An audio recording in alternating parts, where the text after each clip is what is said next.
Mais uma resenha no canal. Super-Homem, eu chamo de Super-Homem, tá? Não Superman. A Era Espacial.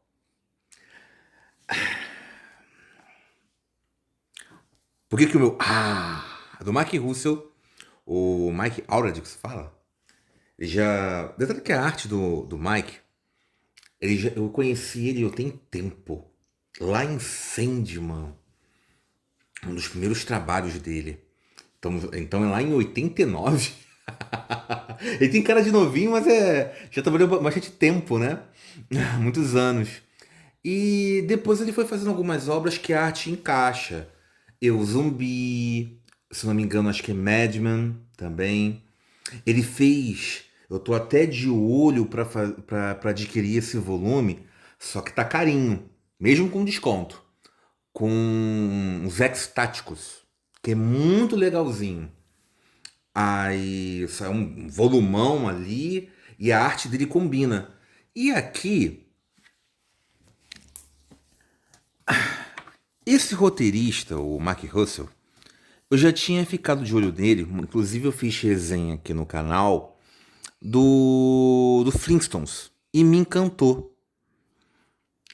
Tem todo mundo dizendo que é aqui o novo clássico do Super-Homem, é ótimo, é uma boa história, tá? Então eu vou dar spoilers. Vale a pena adquirir? Olha, se fosse fazer um ranking, claro que tem gosto, o gosto dele é subjetivo, né? Algumas vezes você vai gostar de algo, outras vezes outra pessoa não vai ter o mesmo gosto que você. E é claro que tem que ter aquela discussão, gosto versus qualidade. Tem qualidade aqui? A história tem. É uma minissérie, por isso que foi indicado ao Eisner, em 3 partes, e ela tem um tom crescente. O número um eu considero meio mais do mesmo. Aí o 2 aí eu falo, nossa, a história adquiriu um tom e vai crescendo pro finalmente dando ali o clímax. Mas eu preferi até o volume 2. Ela bate no mesmo tom. Se o Mike Russell ele vai explorando ali, ele atira todos os lados e vai acertando lá com os Flintstones, é claro que você não pode ficar também comparando e querer ter a mesma experiência, mas sim a mesma qualidade. E não merece esse posto de clássico. É uma história que vai envelhecer bem, porque ela já é datada, ele colocou ali na época de 60, 85, até as roupas. Daqui a 10 anos, nós não vai sentir o efeito do tempo de forma visual. Mas o roteiro, em comparação ao trabalho dele anterior, é aquém. Já viu aqueles filmes que você assiste do Oscar e fala, nossa, o melhor filme do ano ganhando o Oscar. Só que quando você compara aos anos anteriores, tiveram mais filmes. Pode ser a melhor história da leva desse ano que foi indicado. Mas quando você vai comparar no macrocosmo, não merece esse posto. Até os quadrinhos nacionais, se fosse colocar, aí que tá, né? Tem muitos quadrinhos nossos que é melhor do que isso. Do que o Superman Espacial. Mas ali tá com o personagem certo, os artistas certos. E é claro que é complicado você vencer o jogo de quem faz as próprias regras, né? Hum. Do tipo, ó, me aceite, vencer o jogo de quem fez o jogo. Não vai aceitar, né? E qualquer coisa muda a regra de novo pra isso. Mas tem quadrinhos nossos que são superiores, sim, ao Super-Homem Era Espacial. Mas é pra ter tanta raiva assim? É uma história tão ruim? Não, eu disse pra vocês, é uma boa história, tá? Mas como estão pintando, e até outros canais disseram, que história do Super-Homem, é um novo clássico. Não, não, eu não concordo com isso. Claro que tem que respeitar as opiniões, tá? Mas assim, se fosse pra adquirir, começa num tom legal, tudo sendo destruído, fala sobre sacrifício, e qual é o defeito dessa história? Ela é do mesmo tom. Ela vai mandando só uma mensagem sobre, tá, tem esperança, tem sobre salvação e de como se comportar.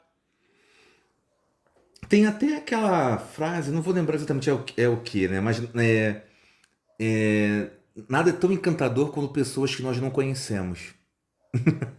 Não, é mais ou menos assim. E a humanidade, aqui tem essa mensagem do tipo de você conviver e valer a pena salvar os outros, salvar o próximo. Então, quando você traz uma mensagem que atravessa o quadrinho, é muito bom isso. Esse que é o objetivo de uma história. Eu defendo sempre isso. Ao você ler algo e ao terminar, essa leitura tem que acrescentar, tem que modificar. Aqui a arte, eu vou mostrando aqui para vocês. E vai falando sobre a relação humana que ele tem com o pai. Aí ele tem um filho que é o Jonathan. Aí vai mostrando também aqui o Batman, o Lex Luthor. E eu pergunto pra vocês, quantas vezes nós já vimos isso? Aí dá uma interessante. Até as falas, o golpe da Lois Lane sabendo. Então, se fôssemos fazer uma hierarquia, aqui ficaria o quê? Depende, ó. O Paz na Guerra lá do Super-Homem, ele tem um bom roteiro, tá? Mas a arte ali do Alex Ross que dá o tchan, né? Então é uma experiência diferente. Fica atrás? Fica. Aí no ranking um, o All Star Super-Homem, pra mim é o. Fica em primeiro lugar. Eu acho que fica aqui atrás do Entre a Foice e o Martelo.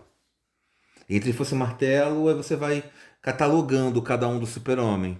Entendeu? Vai deixando ali algumas na frente, alguns consideram o Reino do Amanhã uma história do Super-Homem e não da Liga da Justiça. Então, se você considerasse o Reino do Amanhã a mesma história do Super-Homem, ficaria até em primeiro, né? Eu não considero assim, eu acho que é uma história também. Aí, ó, outra história que realmente fica melhor. Porque tem a questão do massa velho. E aqui vai na questão bastante filosófica.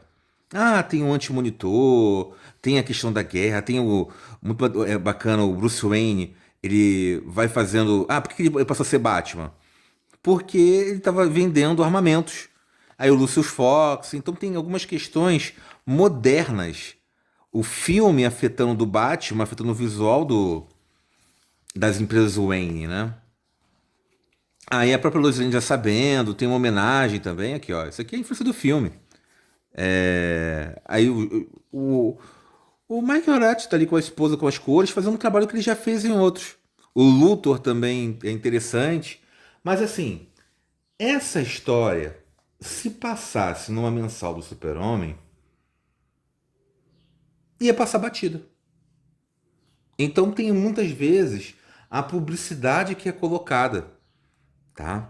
E eu vi muito assim o hype do tipo, é história, é o clássico. Eu tentando ler, tentando ler, tentando ler. Demorei um bom tempo e eu falo pra vocês, eu me arrependi, tá? Se eu tivesse lido e realmente para ter adquirido o volume, eu não ia adquirir não, tá? Não é porque não merece esse posto. O Super-Homem, o alienígena americano, foi uma grata surpresa. Eu gostei pra caramba. Deu.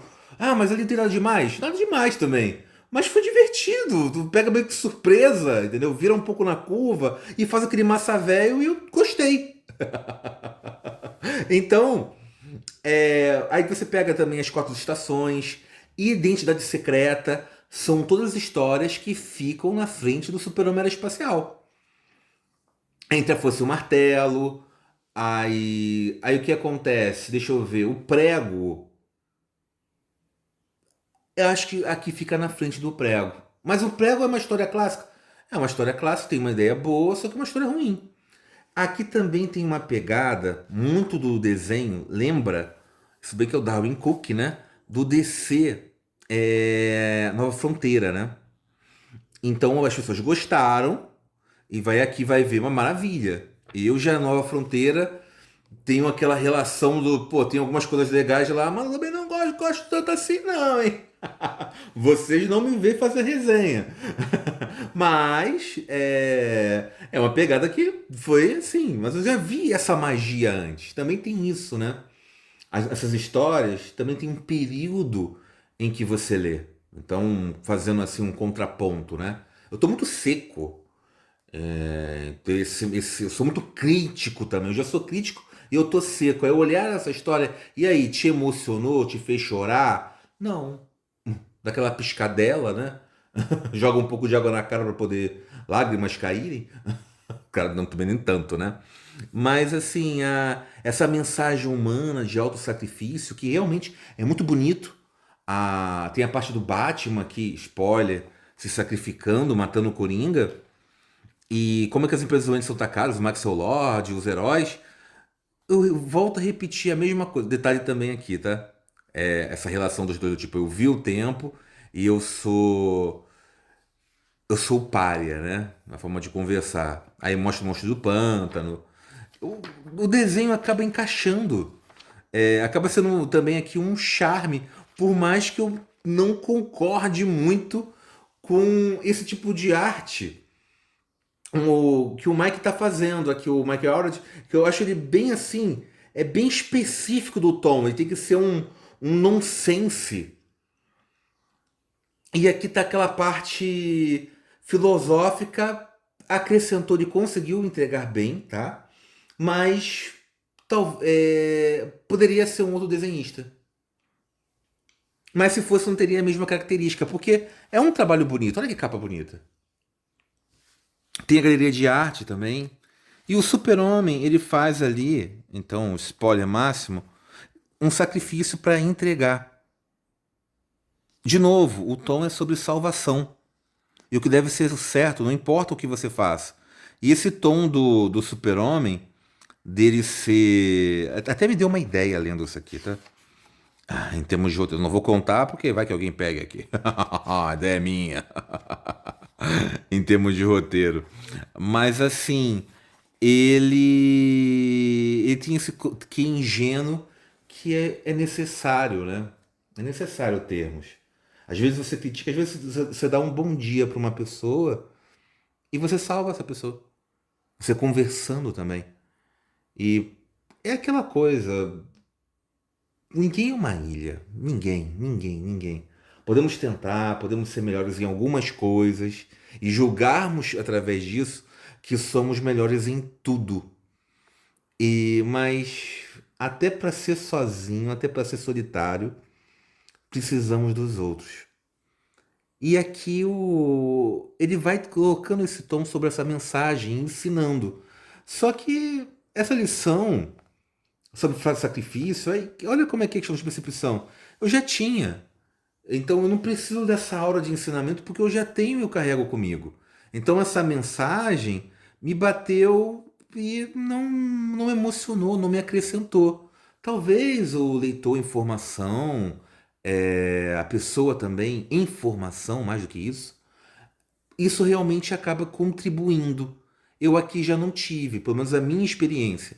Então, se eu fosse colocar aqui, ficaria lá entre as 20 melhores histórias, a não ser que tem muitas histórias ruins do Super-Homem, mas eu não considero um clássico nem isso. Eu considero uma boa história, tá? Mas não uma história excepcional. Esse é o meu parecer. Posso estar errado? Posso. Daqui a 20 anos, essa história está aqui e ter sobrevivido e envelhecido igual vinho. Então, pela mensagem para ser dita, o tom americano, ele vai trocando o tom americano pelo tom de esperança. Mas eu já vi muito essa mágica muitas vezes fazendo isso. E eu considero o trabalho de quadrinhos feito melhores. Não com o Super-Homem, mas apresentando, né? Então acaba sendo assim a resenha do Era Espacial. Do tipo, se for para adquirir caçando um clássico, não vai achar. Na minha opinião, lembrando. Mas vocês vão encontrar uma boa história. Tá? O tom 2, o volume 2 é melhor e o 3 também é melhor do que o primeiro. E acaba dando um desfecho, dá o sentimental, mas é aquilo. O próprio a Nova Fronteira é melhor do que o Super-Homem Espacial. Tá bom? Então, caramba, vai. Só ganha do prego? Na minha opinião, sim. Duro, né? Mas é assim, tá? Então, gente, eu vou ficando por aqui. Quem assistiu até o final, eu tenho que fazer isso no início. Compartilhe, curtam e comentem, gente, tá bom? Eu sempre falo isso. Vocês têm essa liberdade, podem comentar à vontade, tá? Então, fui. Até o próximo.